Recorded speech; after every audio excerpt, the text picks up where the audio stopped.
Welcome to RAIN, the Real Estate Investor Growth Network with your hostess, Jen Josey. Join like-minded real estate investors and accelerate your business towards greatness. You will hear step-by-step strategies for success, interviews with real estate rock stars, and we will dig deep into past projects where we bear it all, including the good, the bad, and some just plain ugly. So get excited. Here's the bestower of badassery herself, the real Jen Josey. Listener discretion is advised. Hi, and welcome back. I'm Jen Josey, creator of RAIN, the Real Estate Investor Growth Network. Whoop, whoop. On today's episode, we have a guest that will be sharing their badassery. But before we begin, here's today's Badassery Bestowment, my little badass gift to you. Today's topic is the importance of using a detailed contract when working with contractors. For newer real estate investors, one of the most critical aspects of managing a successful renovation project is working effectively with contractors. A detailed contract can protect your investment and ensure that the project runs smoothly. Here are 6 reasons why. Number 1, clear scope of work. A detailed contract outlines the specific tasks the contractor is responsible for, preventing misunderstandings about what is and isn't included in the project. Number 2, defined timeline.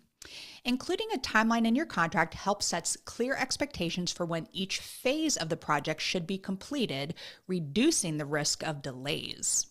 Number 3, budget management. A well-defined budget within the contract prevents unexpected costs and allows you to track expenses against the agreed-upon amount, keeping the project financially on track. Number 4, quality standards. Setting quality standards in the contract ensures the contractor delivers work that meets your expectations and industry standards, minimizing the need for costly corrections. Number 5, conflict resolution. A contract often includes clauses on how disputes will be resolved, providing a structured way to handle conflicts that may arise during the project. And number 6, legal protection. A contract is a legally binding document that protects both parties, providing a foundation for legal recourse if the contractor fails to fulfill their obligations. So, using a detailed contract with your contractors is essential for managing expectations, timelines, budgets, and quality, and for providing a framework for resolving disputes. It acts as a safety net that can save you from potential headaches and financial loss, helping ensure your renovation projects are successful. Now on to today's episode of the Real Estate Investor Growth Network podcast. We have with us Mark Podolsky, also known as the Land Geek. Mark is widely considered to be the country's most trusted and foremost authority on buying and selling raw, undeveloped land.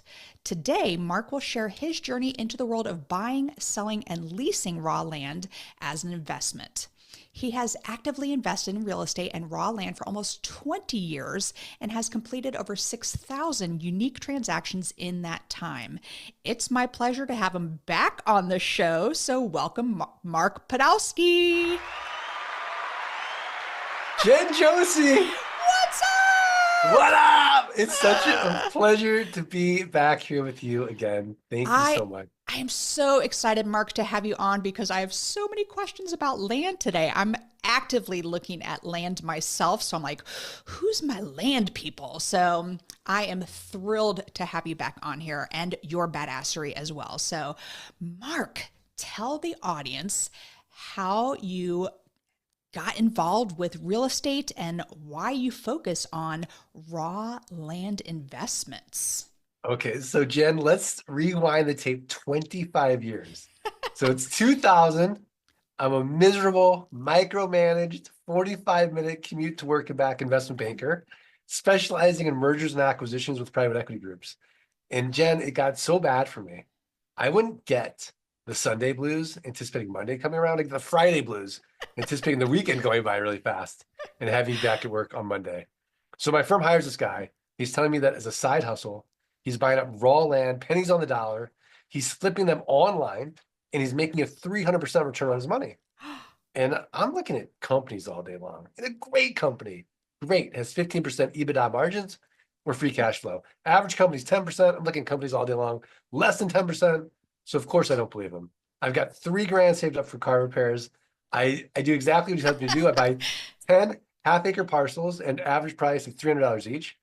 I flip them online and they all sell for an average price of $1,200 each. It worked 300%. So I took all that money, went to another auction, and this is in Arizona where I live. And again, it's 2000, there's no one in the room. And I'm buying lots and acres for nothing. And I made over $90,000 cash on that one deal. So I go to my wife at the time and she's pregnant. And I say to her, honey, I'm going to quit my job and become a full-time land investor. And she said, absolutely not. So I said, okay. So it took 18 months for the land investing income to exceed the investment banking income. And then I quit and I've been doing it full-time ever since. And I can really explain to you why I love it.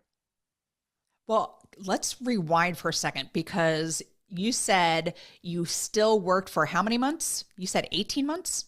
18. Yes, because listeners, this is huge because a lot of people think, oh, I can watch the TV shows, I can learn how to flip houses, and you quit your job a little too soon. So I do think that's important. Plus, you had a baby and a wife that you had to worry about. So huge. So land. Let's talk. What do you mean by flipping land? What does that entail? Okay, so let's use you as a case study, Jen. So you're in North Carolina, right? Yes. Now, let's assume that you own 5 acres of raw land where I live in Arizona, and you owe $200 in back taxes. So you're advertising two important things. Number one, you have no emotional attachment to the raw land. You're in North Carolina, the property's in Arizona. And number two, you're financially distressed in some weird way because we don't pay for things like our property taxes. We don't value them in the same way. As a result, the county treasurer keeps sending you a notice saying, Jen, Badassery, Jen, if you don't pay your property taxes, you're going to lose that property to a tax lien or tax deed investor. So all I'm going to do is look at the comparable sales on your 5-acre parcel for the last 12 to 18 months. I'm going to take the lowest comparable sale, let's say it's $10,000, and divide by 4. And that's going to get me what Warren Buffett would call a 300% margin of safety. So I'm going to send you an actual offer of $2,500. Now, you accept it. Why? Because for you, $2,500 is better than nothing. In reality, or negative 200 because you got to pay. Or negative 200, right? Because exactly. You got to pay taxes. So, but in reality, 3 to 5% of people are going to accept my quote unquote top dollar offer. But now that you've accepted it, we have to go through due diligence or in-depth research. I have to confirm that you still own the property. Back taxes are only $200. There's been no breaks in the chain of title. There's no liens or encumbrances. I have this big property checklist. I'll outsource it to my team in Jamaica. It costs about $11. And they are, yeah, exactly. And they're connected to an American title company. Now, if it was more than, say, $5,000, I'd take no title risk. And I've just closed traditionally through a title company. But it's only $2,500. I'll take a little risk. No worries. Now everything checks out. I send you a check for $2,300. I send the treasurer a check for $200. I own it free and clear. Now, Jen, I'm going to make a cash flow like a rental home, but with no headaches. So I've got a built-in best buyer. Do you know who it is? No. The neighbors. So I'm going to send out neighbor letters saying, hey, here's your opportunity. Protect your privacy, protect your views, know your neighbor. Oftentimes the neighbors will buy. Now, if they don't buy, I'll go to my buyers list. If the buyers list doesn't buy, I'll go to a little website you may have heard of. It's called Meta or Facebook, buy-sell groups in the marketplace. And then I just go to the lands, land.com, landmodo.com, landandfarm.com, landsamerica.com, landcentury.com, landflip.com, landhub.com. These are platforms where people buy and sell raw land. But the secret is in the pricing. So all I'm going to ask for is a $2,500 down payment for someone else to control that 5-acre parcel, formerly owned by the Jen Josey. And then I'll make it a car payment. Let's say $249 a month at 9% interest for the next 60 months. So we have this one-time sale. We're going to get our money out on the down payment. We could go 6 to 10 months out. And now we're getting $249 a month at 9% interest over the next 60 months. And Jen, no renters, no rehabs, no renovations, no rodents. And because we're not dealing with a tenant, we're exempt from Dodd-Frank, RESPA, and the SAFE Act, all this onerous real estate legislation. So the game that we're playing is, can we create enough land notes where our passive income exceeds our fixed expenses?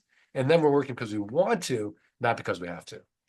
Okay, you unloaded a lot right there. And get it, lot. Okay. So funny you say that, because right in my neighborhood, I live in a historic neighborhood in downtown Raleigh, and there's a train track in the back of the neighborhood, and there was some land, like a strip of land, and then that's where the houses were. So they're landlocked, so people can't drive a car there. And who did they sell it to?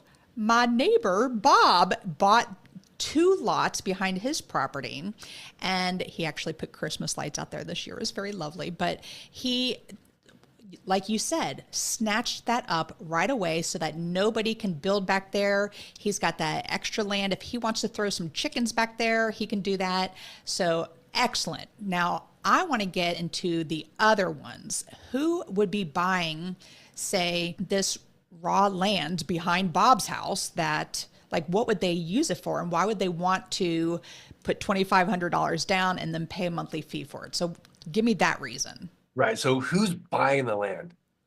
Right. So basically, there's lots of people that want raw land. And so the majority of the people are buying it, in my experience, because it's kind of like man jewelry, right? They like the way it feels to own 40 acres or 5 acres or a half acre, whatever the size is, and it's affordable for them. And they just know, maybe I'm going to go out there one day, I'll use it recreationally, we'll camp out there. Military people love this type of land because, they want to be off grid. Talking about the off gridders love it. People that don't love people love it. People that watch Yellowstone love it. They want to have land.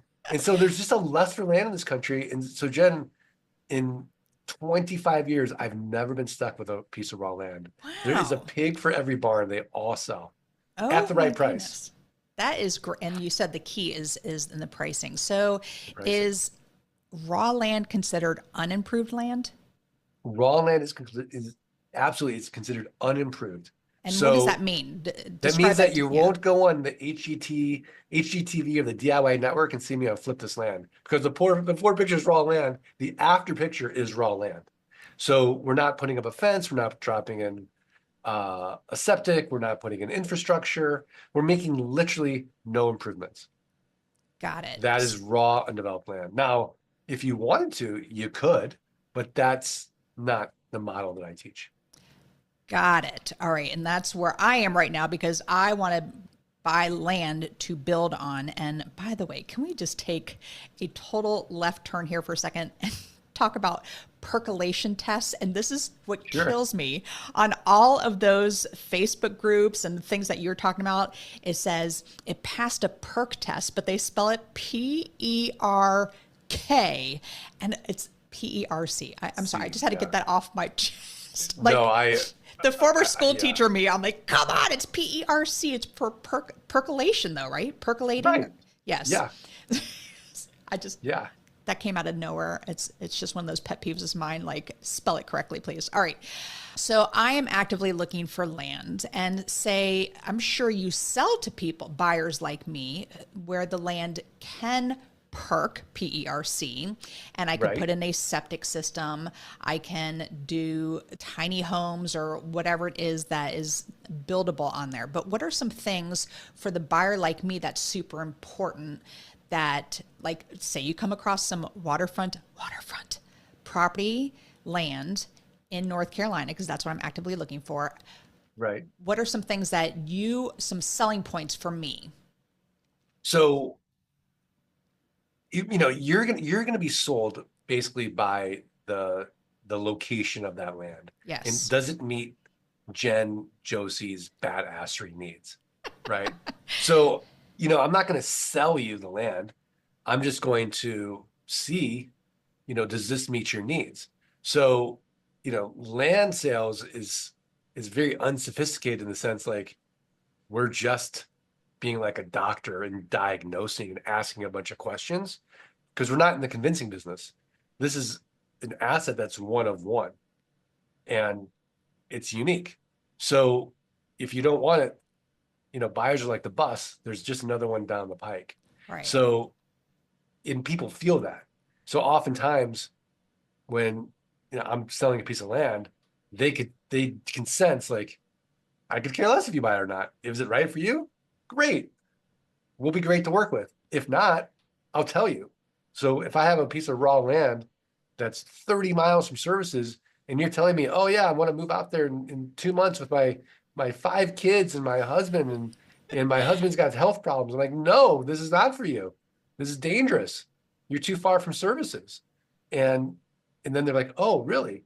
And so as soon as I take it away, they want it even more. And then there's like, oh, okay, well, here's somebody that's really looking out for my best interest. So land sales is like tennis, but I jump over the net and we're playing doubles together. So it's not like you're hitting the ball and I'm hitting it back to you. It's like, hey, I'm on your team and let's make sure that we win together. And if we can't win together, I'm going to tell you, I'm not the guy. I don't have your land that you're looking for, but I'll help you find it. Go to a website like land.com.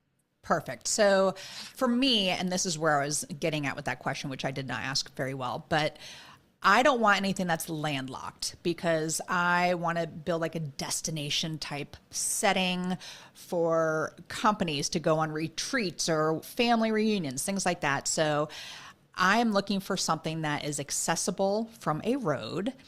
It is a major bonus if it already has septic and electricity run to the property, things like that. That is not what you buy, correct? No, that's expensive.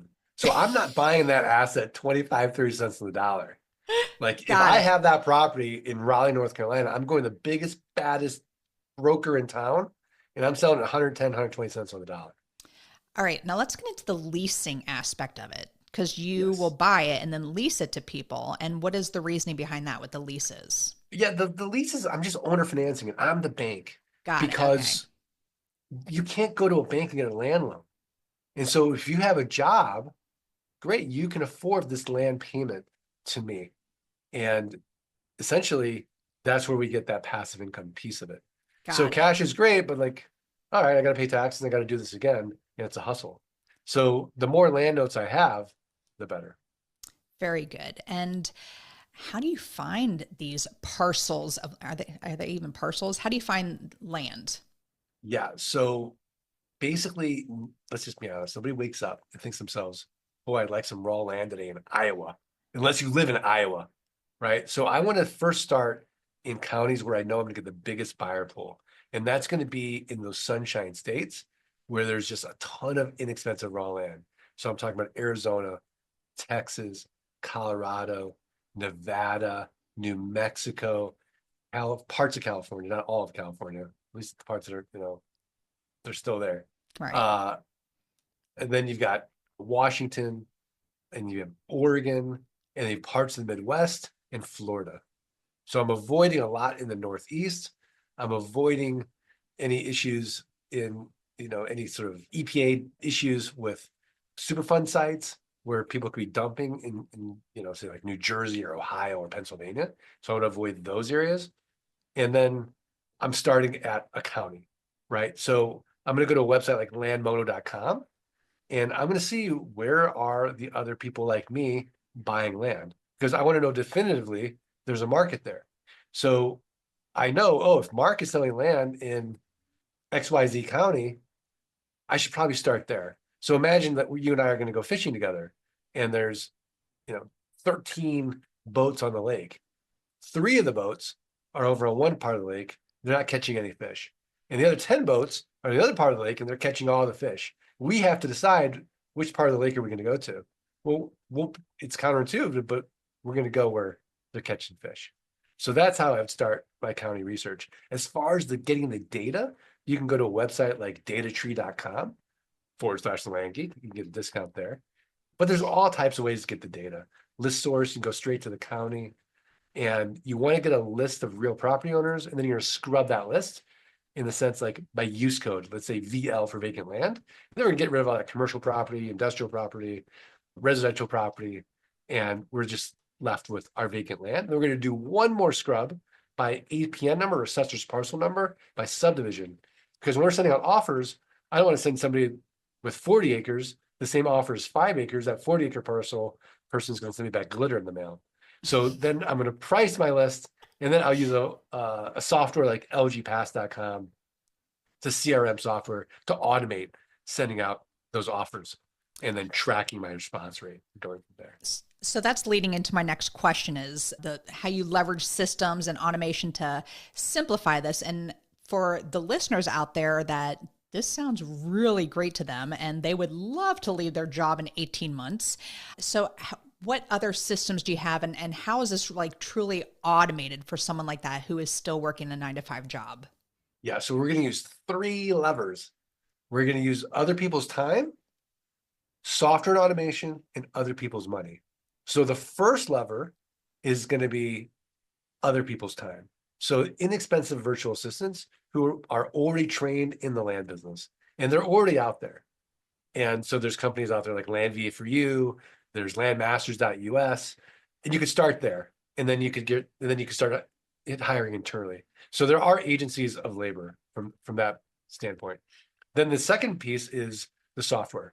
So I have my own software that you could use on the front end, lgpass.com, and on the back end that is called geekpay.io. It's a set and forget it payment system to manage your notes and loan accounting tracking software. Fancy. So just right there, now you're 90% automated. Yes. Just with the other people's time, software and automation. And then the other lever is how do we get other people's money? And that's going to be once you've done it yourself a few times, you have a track record, you're going to go to Aunt Jen and she's got a lot of cash in the bank and it's not earning any interest. You say, hey, look, could you give me some advice? I'm giving investors 12 to 18% on their money. We're going to structure it like this. Do you know of anybody who could be benefiting 12 to 18%? It's backed by raw land. I mean, from a risk reward ratio, it's unbelievable. And Aunt Jen be like, well, how about me? And there you go. So I never ask anybody for money because they'll give you advice. But if you ask them for advice, they'll give you money. That was gold, Mark. I love that. So last time you were on the episode, it was episode number 109, and this is episode 238. And you were talking about one piece of land that I don't even know if you'll remember this. It was right next to railroad tracks or something, and then you made a bunch of money off it. So what are some examples of past deals that you've done where you bought it so cheap and then out of nowhere something happened, Costco moved into the neighborhood and now everybody wants to be over there, or Amazon, or not Costco, but Amazon, something like that. Any crazy success stories like that? I mean, I've got a lot of success stories kind of like that. I'll tell you one that's really interesting to me because it sort of highlights the fact like there's a pig for every barn. So I was early on in my career and I screwed up my due diligence and I bought 40 acres on the side of a mountain in New Mexico. And, only 15 of the acres were actually accessible. The other 25, it's a mountain. And I bought it for $2,500. And I thought, there's no one who's going to buy a side of a mountain for $2,500. So I put it up on eBay at $1, no reserve for 10 days. And I thought, I'll be so happy if I get my money back out. So the first day it got bid up to $2,500. Oh my goodness. By the 10th day, it was at $32,500. And I'm freaking out thinking, how did I misrepresent this property? Why would anybody want this? Like the map is showing it's on the side of a mountain. I'm highlighting the flaws. So as soon as the auction's over, I call the winning bidder and I'm like, hey, you realize this is on the side of a mountain, right? Like you can't really access it. He's like, it's perfect. I'm like, what do you mean? It turned out he was a film director in LA and he wanted to film out there. He didn't want to deal with the county and getting permits. And this was easier and cheaper than actually dealing with the county. Mark, this is exactly the type of story that you told me last time that like blew my mind, but that is Perfect. Because you really don't know. And eBay, who would think to go on eBay to buy land? I absolutely love that. That was great. So let's get into your book, Dirt Rich. And did you write a Yes. second one? I did Dirt Rich too. It's just been released. I'm still working on the back end of it, so I haven't really officially launched it, but it is on Amazon. Very good. Yeah. So, Dirt Rich, because this is a great book, and you are getting me a link to share with the listeners where they can get it for just the shipping. Is that correct? That's right. It's free. Just pay the shipping. Ah, so great. So, what inspired you to write Dirt Rich, and then what can the readers expect to gain from it? So what inspired me to write it was really telling my story. It's sort of a cautionary tale because when I first started in the land investing business, I lacked a lot of humility.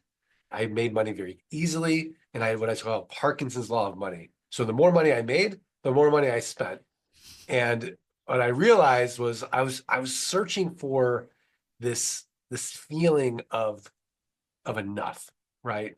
And I thought, oh, it's going to be all these external things. I'm going to get the big house and the big cars and the nanny and the housekeeper and all these things in the private school.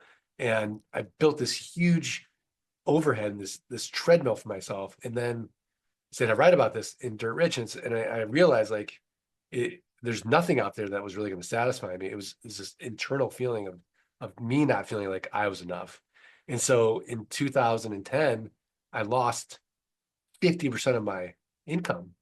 People were, Great Recession. They're like, hey, it's between paying this note or food. I'm going to choose food. Right. And so I had all this overhead and I had to sell the house, sell the car.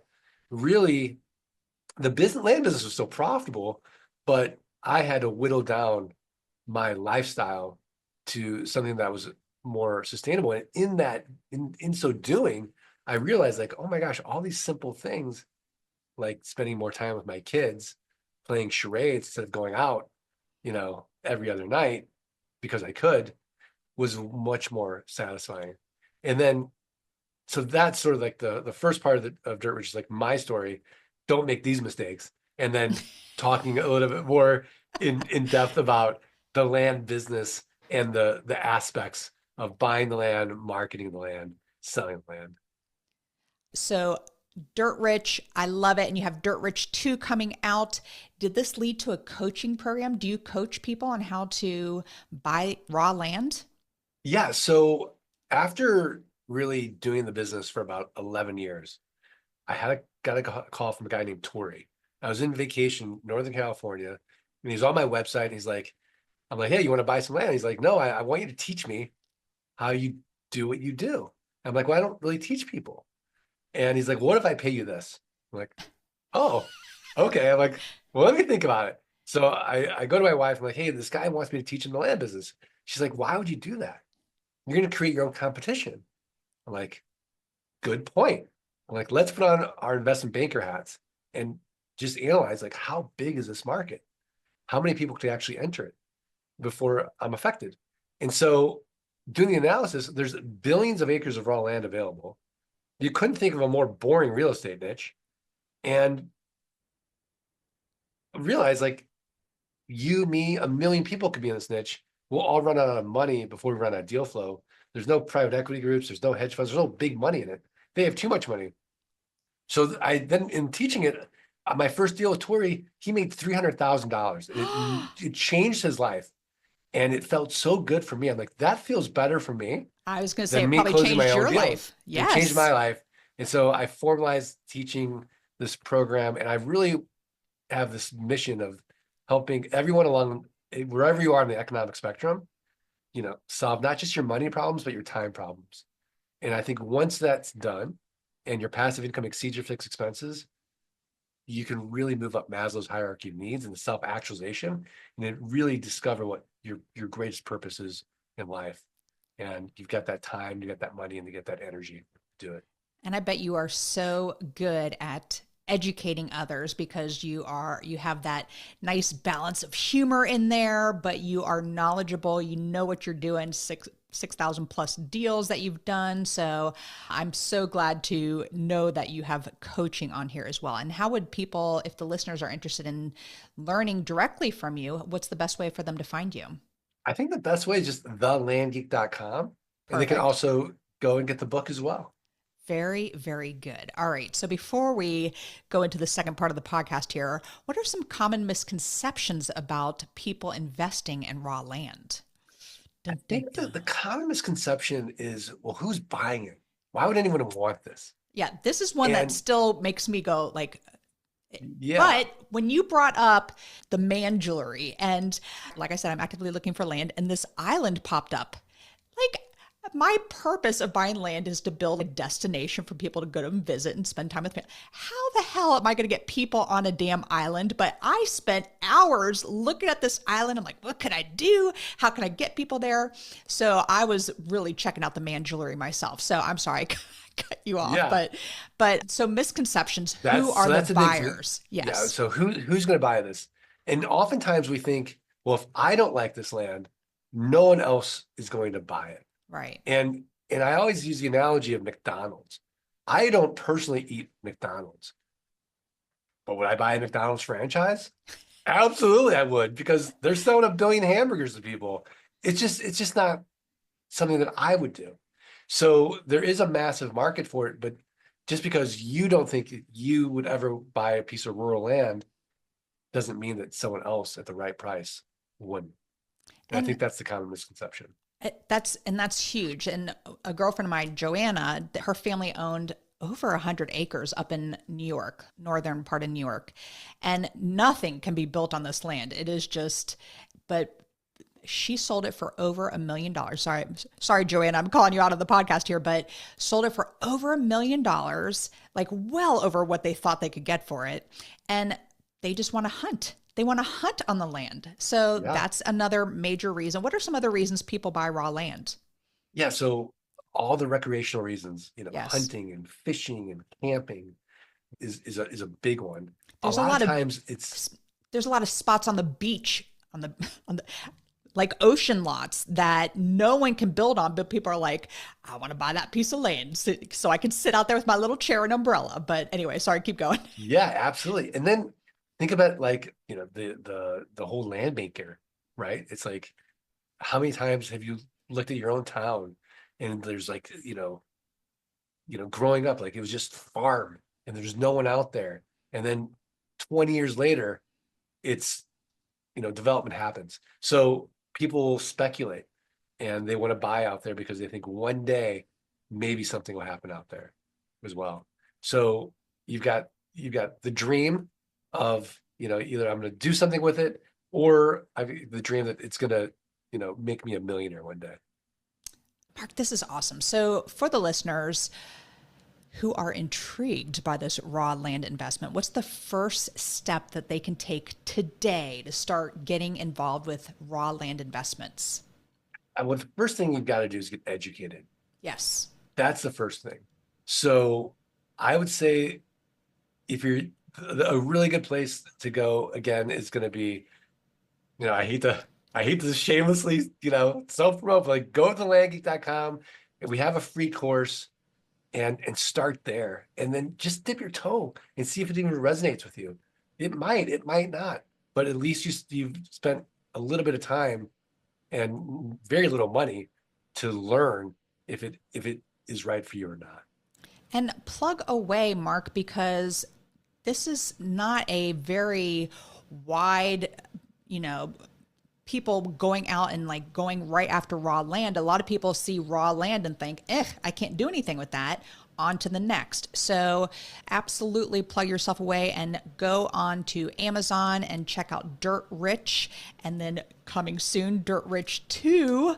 And definitely Mark is your man to educate you on this. I don't know anybody else in over 200 plus episodes who come on here and just talk about raw land. And I keep thinking about my friend Bob in the back of the neighborhood. We had a progressive cocktail party for New Year's, and he literally had a map with the 2 lots that he purchased out there so people could see that he is so proud of that. He can't do anything and he doesn't want to do anything.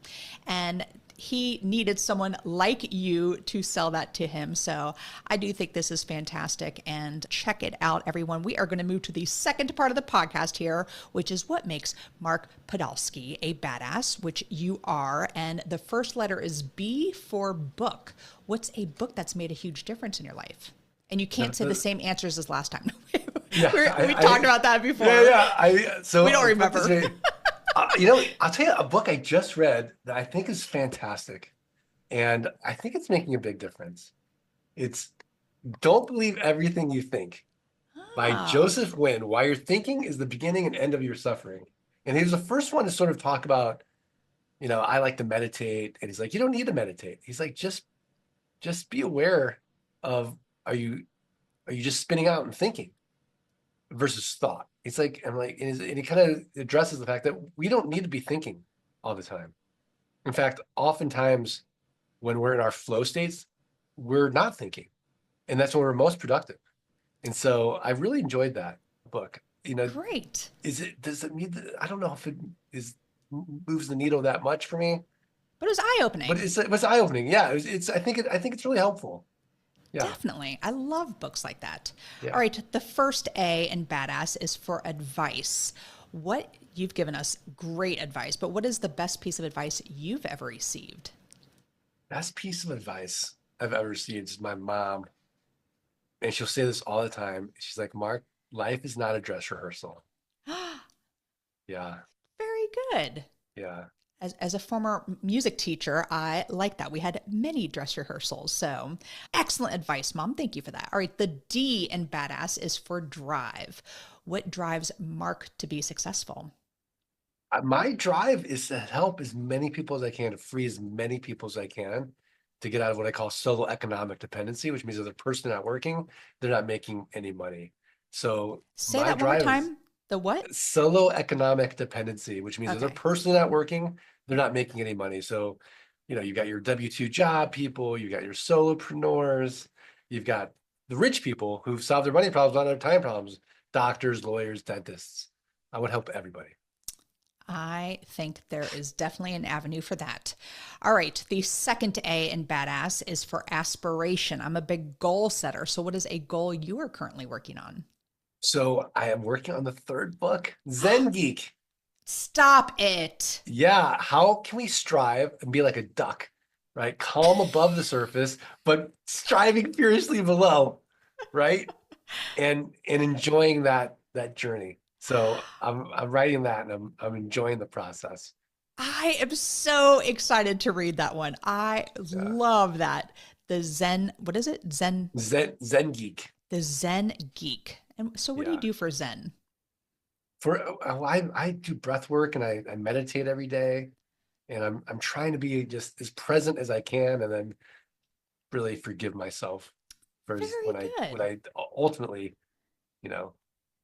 get lost in thought. And I used to always I still meditate every day and do my visualizations and all that, the savers, Hal Elrod savers. But something that I've just recently introduced is right before bed and doing a couple affirmations. And what a difference in my Zen going on, because I'm already preparing myself for the next day. I'm putting all my worries aside. It has been huge. I'm on like day 14 of doing this, and I have more energy when I wake up. So I'm all about the Zen. So very, very cool. Are you going to give me your affirmation? What's your favorite affirmation? Well, the one at night, this is, I got to pull this up on my phone because it's that good. And sorry, Hal Elrod. By the way, Hal Elrod, I love you. Come be on my show. Do you know who he is? Hal? Of course, the Miracle Morning. Oh my gosh, he's the best. This is what I've been saying every single night. My only objective right now is to prepare my mind and body for blissful sleep. I give myself permission to let go of all stressful thoughts. Now is not the time to worry about it or to try to solve my problems. This moment is perfect. I am safe. I am comfortable in my bed. It keeps going on, and it just really relaxes you and puts you in the right mindset. in my zen to get a good night's sleep, which being perimenopausal is not fun. So I need it. Either that or gummies. Awesome. All right. Oh my goodness. We totally took it a left turn there. All right. The first S in badass is for systems. And you mentioned quite a few systems, but what systems do you have in place to help you achieve success? Well, I have 1,000 zaps. So if you're not using Zapier, zapier.com. Yep. I don't know. Yeah. I mean, you can use make.com too. It's very similar, but basically it's taking one application and creating an automation so it talks to the other application. And there's so many things now that can get automated. And I was just telling you, Yes. before the podcast, my favorite little new toy now is Serif, SERIF.ai for Gmail. So it goes in, it reads your Gmail. It's all private, by the way. Creates drafts. It'll schedule things with your calendar. It'll CC people that should be on the email. It's incredible. It's saving me an hour a day. It's the best time ever to be alive. I cannot wait to check it out. I have it pulled up on my computer right as soon as we end here. I'm going to be checking that one out. And I love that you do all these automations because, we briefly talked about AI and how AI is writing my Badassery bestowments and overuses the word ensure, by the way. I get that all. I'm like, I would never say that before. But anyway, ChatGPT. So it is definitely a way to automate more in your life, make things easier so that you have time to play charades with your kids. And as you were saying before. So Mark, I could talk to you all day because you are so much fun. But to wrap up this podcast, the final S in badass is for success. What does success mean to you?